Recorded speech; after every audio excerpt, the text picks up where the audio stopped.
अपने अपने दांव चल रहे हैं। अब कांग्रेस और समाजवादी पार्टी लोकसभा में मिली जीत से उत्साहित होकर जीत के लिए ताल ठोक रही हैं, तो वहीं दूसरी ओर योगी आदित्यनाथ लोकसभा की हार का बदला लेने के लिए चुनावी मैदान में हैं। जहां एक तरफ बीजेपी के पास जीतने के लिए 10 सीटें हैं, तो वहीं अखिलेश और राहुल गांधी के सामने जीत बरकरार यानी जीत की लय बरकरार रखने की चुनौती होगी। उपचुनाव से दूरी बनाकर रखने वाली बसपा भी सियासी जमीन तलाशने के लिए ताल ठोक रही है। हर चुनावी मंच से जुबानी बाणों के जरिए मुद्दों को धार देने की कवायद हो रही है।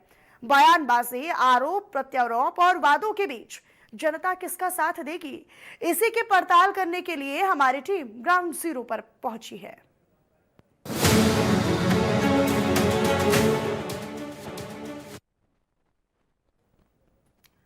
तो चलिए सबसे पहले आपको ग्राफिक्स के जरिए ये बता देते हैं कि वो कौन कौन सी सीटें हैं जिन पर उपचुनाव होने वाले हैं। तो देखिए कुल 10 विधानसभा सीटों पर उपचुनाव होंगे और कौन कौन सी सीटों पर उपचुनाव होंगे वो आपको बता देते हैं। सांसद बनने के बाद अखिलेश यादव ने दरअसल करहल विधानसभा सीट छोड़ी थी और उनके छोड़ने के बाद ये सीट खाली हुई, यहां पर उपचुनाव होगा। खैर विधानसभा सीट पर भी उपचुनाव होंगे। तो देखिए कौन सी सीट और क्यों खाली है वो आपको बता रहे हैं।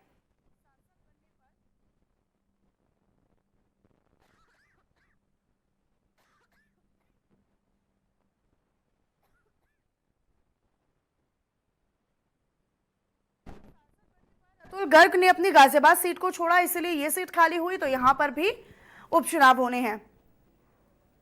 तो सांसद बनने पर जिन जिन ने सीट छोड़ी उनकी जगह पर यहां पर चुनाव होने वाले हैं। सांसद बनने पर विनोद कुमार बिंद ने मचवा सीट छोड़ी, लिहाजा इस पर भी चुनाव होगा। सीसामऊ सीट पर भी उपचुनाव होगा क्योंकि यहां पर इरफान सोलंकी को 7 साल की जेल की सजा मिली और उसके बाद ये सीट खाली हुई। सांसद बनने पर जैसे कि हमने आपको बताया और दिखाया भी कि अखिलेश यादव ने करहल विधानसभा सीट को छोड़ा और करहल विधानसभा सीट जब खाली हुई तब उन्हें यहां पर अब उपचुनाव हो रहा है। आगे बढ़ लेते हैं तो मीरापुर विधानसभा सीट पर भी उपचुनाव होगा। अब ऐसे में इंडिया न्यूज की टीम ने मुजफ्फरनगर के लोगों की राय जानने की कोशिश की। आखिर मुजफ्फरनगर की जनता के दिल में क्या है, उनके विचार में कौन है, ये रिपोर्ट आप देखिए। उपचुनाव की आग के साथ साथ में गांवों और चौपालों पर जो है कहीं ना कहीं इस बात की चर्चा आम होने लगी है, सुगबुगाहट होने लगी है कि उनके आने वाले जो विधायक होंगे, जो प्रतिनिधि होंगे, जो चुनाव में इस बार जिनको उनकी राजनीतिक पार्टियां मैदान में लाएगी, किस तरह का होना चाहिए। और मैं इस समय मीरापुर विधानसभा के गांव भोकररेडी में मौजूद हूँ। वहां पर मेरे साथ में कुछ लोग हैं जो बैठे हैं, साथ आप साफ साफ साफ देख सकते हैं सामने। इन लोगों में यही चर्चा है कि इनका जनप्रतिनिधि कैसा हो, जो इनके लिए काम करे, इनके लिए विकास का काम करे, स्वास्थ्य काम करे, शिक्षा के लिए काम करे और अन्य जो डेवलपमेंट के लेकर जो एक जनप्रतिनिधि का कर्तव्य होता वो किस तरह से करे। पहले भी बहुत सारे जनप्रतिनिधि मैं बताना चाहूंगा, ये बिजनौर लोकसभा सीट का मीरापुर विधानसभा क्षेत्र है जो मुजफ्फरनगर जिले में आता है। यहाँ से बहुत सी बार जो पहले विधायक या जनप्रतिनिधि रहे वो एक तरह से हेलीकॉप्टर टाइप के रहे। इन चीजों को लेकर इन लोगों में जो है आक्रोश कहीं ना कहीं नजर आता है। जी आपसे सबसे पहले साफ साफ पूछना चाहूंगा, सिर्फ एक आप राजनीतिक सवाल आपसे होंगे, आपके क्षेत्र के बारे में, डेवलपमेंट के बारे में होंगे, आपके जनप्रतिनिधियों के बारे में जो सवाल होंगे वो आप अपने दिल से गहराई से जो आप चर्चा करते हैं, गाँव देहात के लोग आपस में बैठ के चर्चा करते हैं, उस पर आपके जवाब पाएंगे। जी बताइए आपका नाम। मेरा नाम सुमित सहरावत।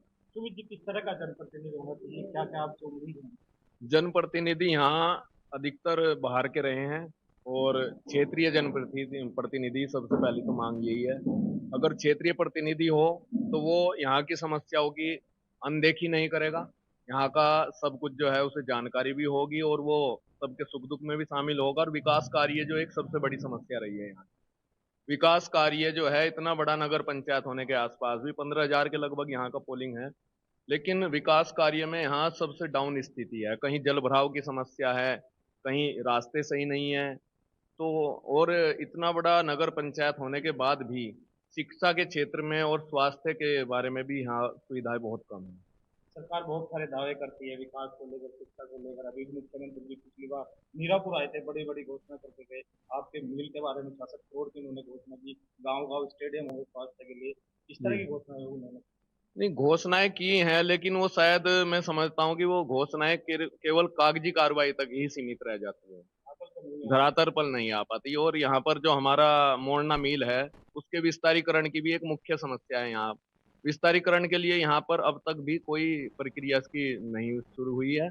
और नवीनीकरण के लिए हालांकि इसका पैसा आया है, लेकिन विस्तारीकरण का अब तक कोई मुद्दा इसमें पास नहीं हुआ। बिल्कुल, देखिए आप जनप्रतिनिधि बताए जाते हैं, तो क्या समस्या है? समस्या यही है, भाई ने बताया, एक तो मिल गई। विस्तारीकरण के लिए कोई पैसा नहीं, केवल नवीनीकरण के लिए। पुरानी चीजें हैं, चैन है, चैन की मरम्मत हो गया, दूसरी बदल दी, तो थोड़ा बहुत यही कार्य है, ये भी नहीं हो पाया। अभी एक 5 का सिक्का नहीं खर्च हुआ मिल में। अब आगे पता नहीं खर्च हो ना हो, सब पैसे को आग जो में ही खा जा। गाँव की बता दी इन्होंने 15,000 वोट हैं लगभग हमारे नगर पंचायत में। पैसा भी आता है, पहले भी आया, लग चुका। पुराने नाले उखाड़ कर बना दिए। जो मेन समस्या है जोड़ों की है, जोड़ ज्यादातर अतिक्रमण थे, अतिक्रमण हो लिया तो उनकी खुदाई हो। कुल मिला के यह जो अधिकारी हैं, अगर शिकायत ले किसी के पास भी जहाँ, तो कोई अपनी जिम्मेदारी पूर्ण रूप से नहीं निभाता। बिल्कुल, आप किसी किसान ना भी किसी ना किसी पॉलिटिकल प्रेशर में, यो मेरे पार्टी का आदमी है, यो मेरी का, यो मेरा चेयरमैन है, तो वो प्रेशर में आकर काम नहीं खुलकर नहीं कर पाते अधिकारी भी काम। यानी प्रेशर दो, जो भी जनप्रतिनिधि है उन पर प्रेशर होना चाहिए, बड़ों का छोटों पर होना चाहिए। आम जनता का क्या कसूर है भाई? जिसने कोई चीज दबा रखी उसे खुद वो। किसानों की फसल बर्बाद हो रही, उनका मुआवजा कौन देगा? कहाँ से किसान जो है खुदकुशी की कगार पर है। जल भराव की समस्या को लेकर आप किसान भी है, किसान बताइए किस तरह की समस्या है, और छोटे किसान होने के साथ साथ आपका जो फसलों का नुकसान है, उसको लेकर कितना चिंतित आप नजर है, और इसकी शिकायत आपने कहाँ कहाँ की? जनप्रतिनिधि को बताया, किसी अधिकारी को बताया? भाई एसडीएम के पास गए, डीएम साहब के पास गए, और मुख्यमंत्री पोर्टल पर कई बार शिकायत कर चुके, कोई समाधान नहीं। लेकिन आश्वासन है खाली, और कुछ नहीं। और यहाँ से 400 कुछ बीए का जो क्षेत्रफल तालाब होगा, जो चेयरमैन पहले से पूर्व से होता रहे फिलहाल भी हैं, उन्होंने अपने मतलब जो लाभ के लिए, अपने जो उनके निजी व्यक्ति हैं उनके लाभ के लिए उनको अतिक्रमण करवा रखा है, तो वे तो खुदवा नहीं सकते। बिल्कुल साफ है, अगर तालाब हो गए तो जल भराव की समस्या कम से कम होगी। किस तरह का जनप्रतिनिधि चाहते हैं? जी बताइए, आप बताइए किस तरह का जनप्रतिनिधि, क्योंकि आप पहले बहुत समय से देखते आ रहे हो, किस तरह का आपको जनप्रतिनिधि अब तक मिलेगा? जनप्रतिनिधि तो चाहिए जो आम आदमी की अपेक्षा को खरा उतरे। स्थानीय जनप्रतिनिधि चाहिए। काफी लंबे टाइम से मांग चलती आ रही। भक्कड़ी में भी एक दो आदमी तो भक्कड़ी में भी यही तत्काल से ऐसे हैं जो चुनाव की प्रक्रिया में बिल्कुल सोच रहे थे टिकट हो जाए। अजय है, चेयरमैन है, जोगिंदर वर्मा है, हमारे यहाँ से ही है, अपनी बड़ी पार्टी के धुरंधर है सारे के सारे। दे दो टिकट, कौन मना कर रहा? आधी समस्या उनसे हल हो जाएगी। मुद्दे क्या रहने वाले नगर पंचायत के, आप लोगों को? विधानसभा की बात करिए। विधानसभा, पूरी विधानसभा के तो मुद्दे पूरी विधानसभा को बताओ, हम तो क्षेत्र के मुद्दे अपने नगर पंचायत के बता सकें। सबसे बड़ा मुद्दा तो यहाँ जल भराव का ही है।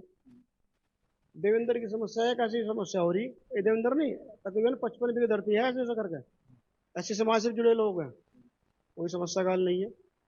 अब आप कल्पना करो, एक किसान कहाँ तक जाएगा अपना टाइम छोड़ गए? एसडीएम, डीएम, जिले की सुप्रीम पावर, अब इस पर बस ये हरा के पैदल मार्च लखनऊ करे, अलावा तो कोई चारा रह नहीं रहा। और शुगर मिल का मुद्दा, भाई पिछले विधानसभा चुनाव से पहले यहाँ की जुट्टी घोषणा होगी पूरी, कह दिया गया भाई शुगर मिल बढ़ गया। और तज्जुब इस बात की, देश के नहीं प्रदेश के वही यशस्वी जो मुख्यमंत्री हैं आदित्यनाथ जी, उनके द्वारा घोषणा करी गई। तज्जुब कोई और होता तो ये मान लेते पता नहीं क्या बकवास घोषणा कर दी भाई। यार जिम्मेदार पद पर आप बैठे, प्रदेश के मुख्यमंत्री पद पर आप बैठे, और ऐसा बिल्कुल क्रूर मजाक करे किसानों के साथ के, फर्जी घोषणा कर रहे हैं। और उस बात की पकड़ हुई यहाँ एक मीटिंग में, जिला पंचायत के चेयरमैन है यहाँ डॉक्टर बीरपाल निरवाल साहब, उन्होंने कहा भाई मैं इस बात के लिए गलती मान लूँ कि हमसे मिस फायर हुआ है। तो किस श्रेणी में आप किसान को रख रहे? भाई आप गन्ना ले रहे, आपका सरकारी मिल है, आप उन्हीं के साथ मजाक कर रहे, वही आपका वोटर है, वही आपको कमा के दे रहे। शर्म आनी चाहिए जनप्रतिनिधि को, कोई भी कितने बड़े पद पर बैठा हो। अब रहेगी बात आपके यहाँ एमपी और एमएलए, चंदन चौहान यहाँ एमएलए था, अब वो एमपी बन गया। पहला छोटा दलाल था, बड़ा दलाल हो जाएगा, इसके अलावा तो कोई काम होता नहीं। आप पूछो, कहीं दिक्का हो, आपके पास भी कोई नंबर वंबर हो, पूछो, मेरा नाम लेके पूछो, उनको जाना है क्या? किसी और से पूछिए, बहुत आदमी बैठे जाना है क्या? वोट के टाइम पर तो जानता ही होगा ना। अभी तक तो कोई स्थिति ऐसी है ही। अरे किसी का तेरी खाना जा, और भी कुछ नहीं करना आता। ये दुख में तो सबका जाना चाहिए, कोई मतलब नहीं है। चंद आदमियों के यहाँ रुक जाएगा, चंद आदमियों से वोट लो ना, फिर हमसे कहीं खतर अपेक्षा करें। क्षेत्र की मांग इसलिए है कि अपना कोई प्रतिनिधि हो, क्षेत्र से हो, नगर पंचायत से हो या बिल्कुल क्षेत्र से हो, जिससे कि लोग यहाँ उससे अपना काम करा सकें।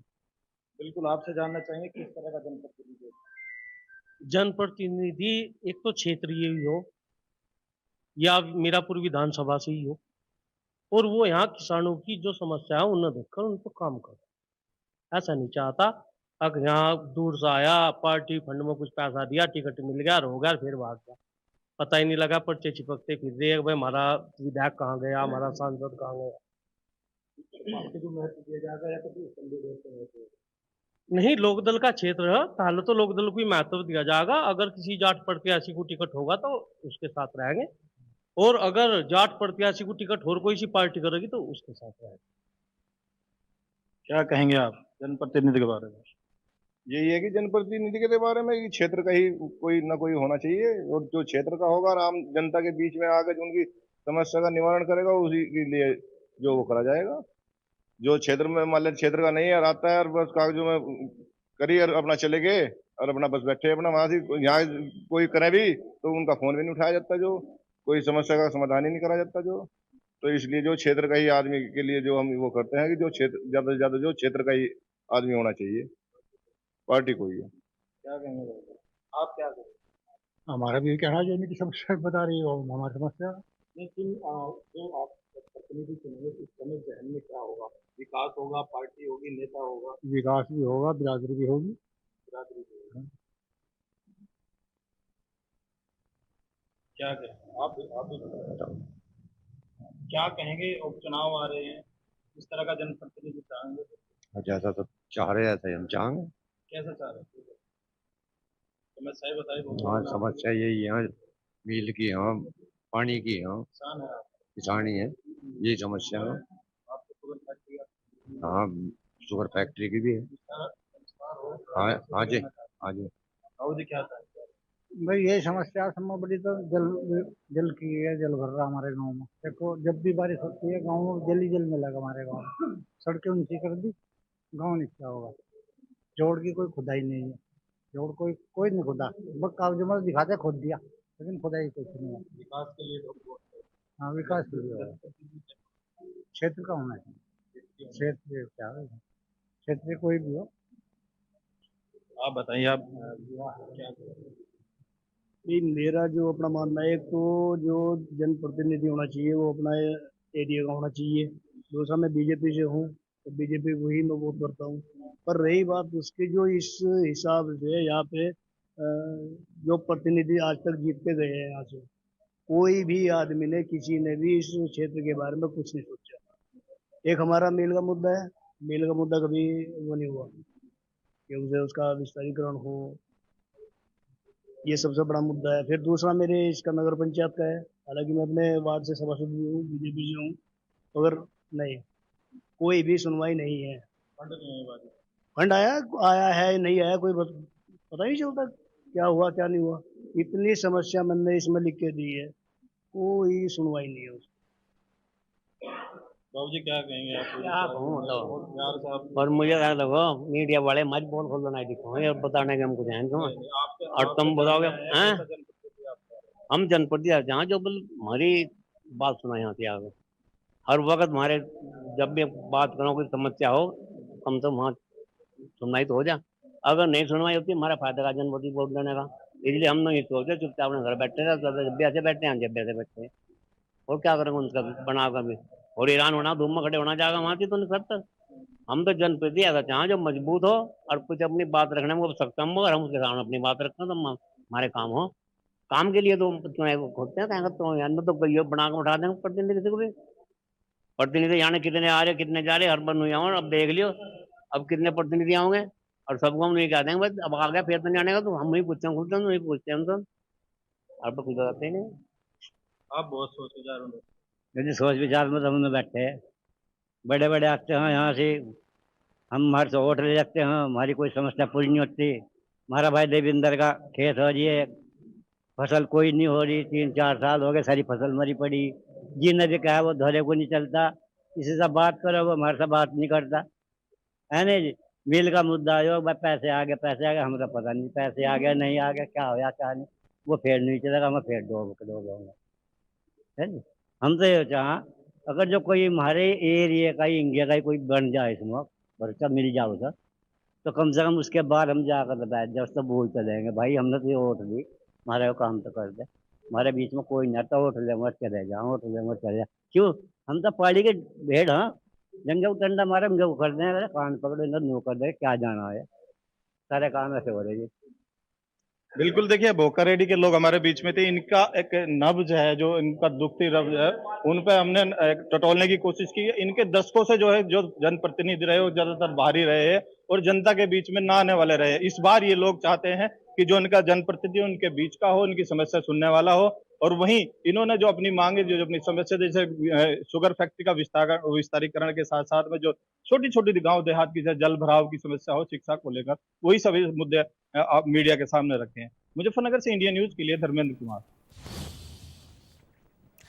तो उधर प्रयागराज के फूलपुर सीट पर भी उपचुनाव होना है। सभी सियासी दल अपनी अपनी जीत का दावा कर रहे हैं, लेकिन जनता किसे जनादेश देना चाहती है, इसी को जानने के लिए संवाददाता अमित श्रीवास्तव ने लोगों से एक खास बातचीत की।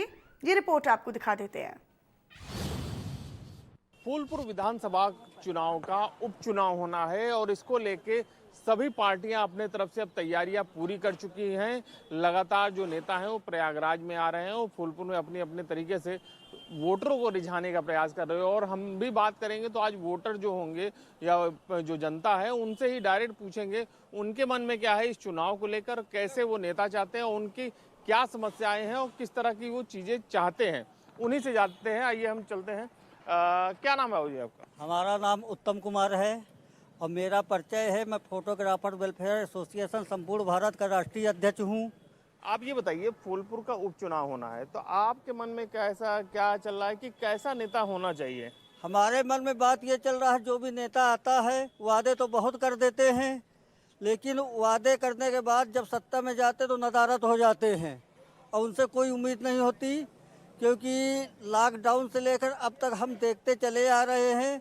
क्योंकि देखिए, एक तो हमारा प्रोफेशनल फोटोग्राफी का है और लॉकडाउन में हमारे फोटोग्राफर समाज के लिए जो है कुछ भी नहीं सरकार ने किया, जो भी केंद्र में आया चाहे राज्य सरकार आया, क्योंकि कैमरा जो होता है उनको रूबरू करवाता है। फोटोग्राफर के माध्यम से नेताओं को लोग पहचानते हैं जो राजनीति में आते हैं। ये बताइए, जो मूलभूत सुविधाएं जैसे बिजली, पानी, सड़क, ये सब चीज़ें हो उसको लेके क्या है? हाँ, बिजली का रेट हमेशा बढ़ता जाता है और जो रह रहा है वो गिरह कर देते देते परेशान है, हमेशा असेसमेंट बढ़ता जाता है, इससे मिडिल क्लास फैमिली जूझती है। बिल्कुल, अब की बार जो ये लोगों के है कि उनकी जो चीज़ें जैसे महंगाई बढ़ती जा रही है उस पर लगाम लगनी चाहिए। और भी लोग हैं उनसे जानते हैं। क्या नाम है आपका? विपिन गुप्ता। ये अब की बार जैसे उपचुनाव होने जा रहा है फूलपुर का अब की बार, तो आपके मन में क्या चल रहा है कि कैसा नेता होना चाहिए, क्या उन जरूरतें किस तरह की पूरी कर सके, कैसा आप चुनना चाहते हैं? देखिए, नेता कैसा होना चाहिए सेकेंडरी मेरी दृष्टि में है। प्राइमरी मेरी दृष्टि में ये है कि सरकार वो होनी चाहिए जिससे समाज का कल्याण हो, और वो सिर्फ भारतीय जनता पार्टी ही कर सकती है। अब कांग्रेस का जो कल्चर है, आप जब उत्तर प्रदेश में चुनाव था, वो पार्टी अब तो सरकार तो बनी हुई है, ये जो नेता उपचुनाव होता है हम इसमें उसी जो नेता पर ही बात कर रहे हैं। कांग्रेस ने इसके पहले जो चुनाव हुआ था, कांग्रेस ने हर आदमी लोगों को भाषण में कहा, अखिलेश यादव जी ने भाषण में कहा कि 8,500 रुपये खटाखट खटाखट खटाखट। और आज जब हरियाणा में चुनाव होने लगा तो यही कांग्रेस की सरकार हरियाणा के चुनाव में कह रही है 2,000 रुपये हम आपको महिलाओं को भत्ता देंगे। तो उनकी नीति ही बड़ी ढुलमुल है। वो केंद्र में और आप क्या चाहते हैं कि किस तरह के नेता आपकी किस तरह की चीजों को देख सके? ये समाज में गुंडागर्दी न हो, ये जरूरी है, वो भारतीय जनता पार्टी कर रही है। और अब की बार अगर उपचुनाव में भाजपा, मुझे लगता है कि अगर आम जनता ये देख करके वोट देगी कि सुख शांति चाहिए, समाज में अमन चैन चाहिए, तो शुद्ध रूप से भारतीय जनता पार्टी को वोट देगी। कलह चाहती होगी तभी वो किसी और पार्टी को देगी। बिल्कुल, सबके अलग अलग नजरिए हैं और लोग हमसे जानते हैं। क्या नाम है आपका? मेरा नाम रवि रंजन दुबे है। रवि रंजन, ये बताइए, अब की बार उपचुनाव होने जा रहा है, जिसको लेके आपके मन में क्या चल रहा है, किस तरह की चीजें होनी चाहिए, क्या आपको सुविधा मिलनी चाहिए, किस तरह की सोच आप रखते हैं? सबसे पहले बेरोजगारी, हमारे देश में सबसे बड़ी समस्या बेरोजगारी है। बेरोजगारी से जूझते हुए लोग आज बेरोजगार बनते जा रहे हैं। न हमारे यहाँ मूलभूत सुविधाएं हैं, न कोई कंपनी है, न कोई फैक्ट्री है जिसमें हमारे बच्चे बाहर पलायन करते हैं, बाहर पलायन कर रहे हैं। क्यों? जब हमारे यहाँ मूलभूत सुविधा नहीं रहेगी, क्या हमें रोड और सड़क बिजली से हमें रोजगार मिल जाएगी, भोजन मिल जाएगी?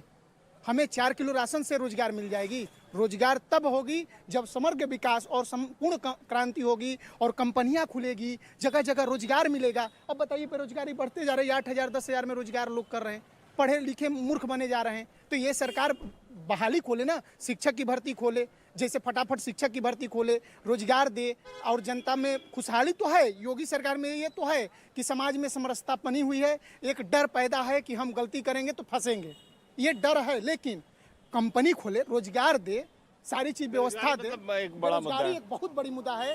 हाँ, और भी लोग और जानते हैं। क्या नाम है आपका? अजय मिश्रा। अजय जी, ये बताइए कि फूलपुर का उपचुनाव हो रहा है, तो क्या आपके मन में है कि किस तरह का नेता हो, या क्या किस तरह के वो नेता हो जो आपकी चीज़ों को सुन सके? अब जो नेता भाई जनता के दुख दर्द को समझ सके, और जनता में जो इलाहाबाद में स्पेशली तो किस तरह गुंडा राज था, ये सभी जानते हैं पूरे प्रदेश में। यहाँ पर एक से एक माफिया थे, वो सब शांत हो गए हैं और इस समय यहाँ कोई माफिया नहीं है। जनता एकदम अमन चैन से है। अभी जो सज्जन कह रहे थे बेरोजगारी की बात, योग्य युवा तो है ही नहीं। कोई भी वैकेंसी निकलती है तो योग्य नहीं मिलते हैं, सब वो ऐसे टहल रहे हैं। तो इसलिए बेरोजगारी वाला मैटर नहीं, तमाम वैकेंसी निकल रही है, सब लोग हो रहे हैं। चाहे पब्लिक सर्विस कमीशन हुआ हो, जितने भी एग्ज़ाम हुए हैं सब उसमें अच्छी तरह से हुए हैं, कहीं कोई गड़बड़ नहीं हो रहा। पहले तो सब और भी हैं, युवा भी हैं, उनसे जानते हैं। ये बताइए, आपकी बात चुनाव होने जा रहा है, उपचुनाव, तो आप कैसा चाहते हैं जो नेता हो वो आपकी किस तरह की चीज़ों को जान सके, या आपके मन में क्या चल रहा है कि आप कैसा चाहते हैं?